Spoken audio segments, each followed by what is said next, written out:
Hi, YouTube. So it's been a while since I've been able to make a video, and I apologize for that. Apparently, it's fairly difficult for me to take time to get in front of the camera. The good side is the things that I've been doing as far as being gainfully employed, as far as building a business of estate and retirement planning, has been working. This is the end of the National Disability Awareness Month for 2024, and I have heard many times of how the disabled world and the supporting world wants to change employers and the way jobs are handled. And I don't necessarily disagree with that. But the reality is, it's hard for people to change. The reality is that sometimes you've just got to do it on your own. And what frustrates me time and time again is so often the disabled world talks about changing employers, but they don't talk about entrepreneurship. They talk about income security, and when they say income security, they mean a job, they mean a paycheck coming from a single entity. And to me, that's silly because that's not security. That's not job security. That is an illusion of job security because you have one payment source, you have one employer, and you want to call it job security when it's really not. That one employer needs to downsize. That one employer doesn't need you anymore. They're going to close this office. They're going to reopen another one. They don't want you working at home. They want people working out in the field, or they want people working in the field and not at the office. Whatever. Okay. And it's also very difficult to deal with the sensory issues, especially if you're in a multiple person office situation. It's especially difficult to deal with sensory issues. And so I would really like to see the conversation expanded.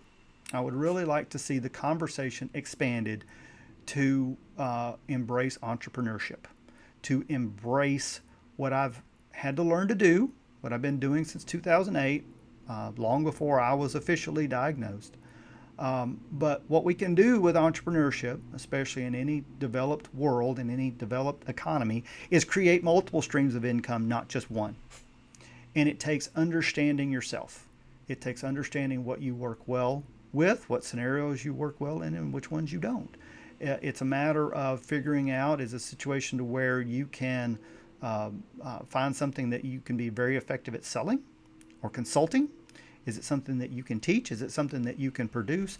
What works well with you? Because as many of you know, I work from a faith perspective, and I have a passion about helping people understand their God-given abilities, their God-given superpowers, because especially those of us in the disabled world, so many of us have superpowers that are just that go unused.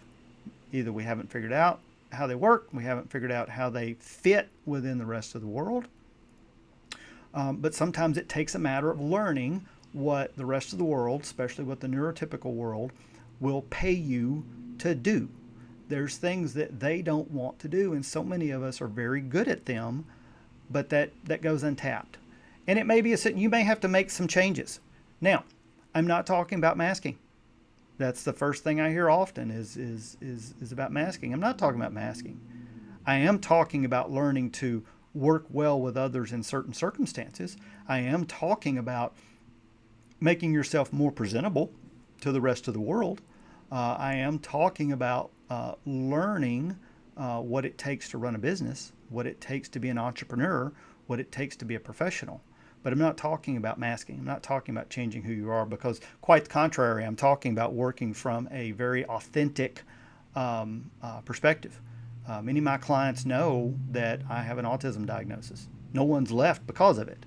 A lot of times they've actually breathed easier whenever they're dealing with family members that have picked up an autism diagnosis, and they see that it's not the death sentence that they so often think it is. But the purpose of this video is hopefully to encourage at least one person, just one, to consider where they might fit in an entrepreneurial world, where they might be a coach, where they might be a teacher, where they might be able to produce something that the rest of the world's not doing, because so many of us tend to think outside the box. And outside the box is where we find profit margins. So often it is not doing what everybody else has been doing for 100 years. It's doing what nobody's been doing and how it's going to fit in with modern life. So as we wrap up this month of disability awareness, as I continue to see people just try to change employers, and that's fine because there are some changes that need to take place. But sometimes we need to stop trying to rely on employers and look deep within and who the Lord created us to be, what our superpowers are, and how that fits within the rest of the world. And in that process, what you're looking at, some people refer to it as what can you do that's rinse, wash, and repeat. Well, I have a little bit of a different spin on that because I think there's a better way to do it. What I'm looking at is what does it mean to rinse, wash, improve, and then repeat. And so many of us think so far outside of the box that it takes the world by surprise, but yet it fits really well, especially when clients know that it's their interest that you're trying to take care of and you're getting paid a reasonable sum to do it, as opposed to just trying to take them for advantage. So I just wanted to throw that out there. I don't know what kind of feedback I'm going to get. Hopefully it's positive, but I'm sure I've triggered somebody somewhere. I apologize for that, but that doesn't change the fact that since 2008, this is where the Lord has led me. The system has worked, and so I just wanted to put it out there as maybe a little bit different thought on workplace security and income security. So thanks for watching. I appreciate it.